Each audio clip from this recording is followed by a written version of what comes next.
Fala rapaziada, tamo junto, é nós oferecendo aqui ó, alface e minhão pra eles. Eles gostam, tem umas horas, é bom que eles tomam banho também em cima do alface. Que eu lavo o alface todinho.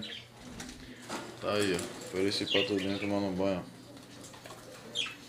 Aí, ó, tudo pelanca aqui, ó. Tudo pelanca. Aí, ó. É isso. Galera, não tá saindo muito vídeo aqui no canal porque agora tô trabalhando, aí passo o dia todinho fora.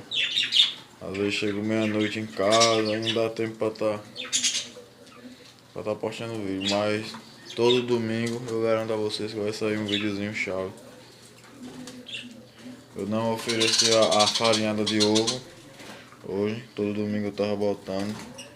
Aí eu ofereci hoje alface, minhã.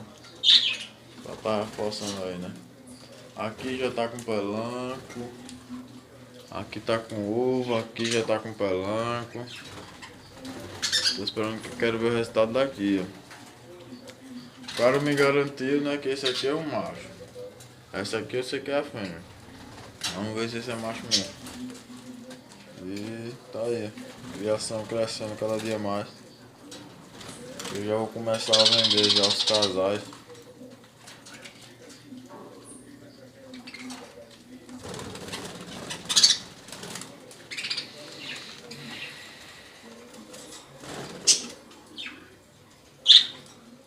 Galera, pra reforçar aí, quem não for inscrito no canal, se inscreve, deixa aquele velho like e deixa seu comentário se você gostou do vídeo. É isso, o vídeo tá um pouco curto porque eu tô na correria aqui, eu vou ter que sair.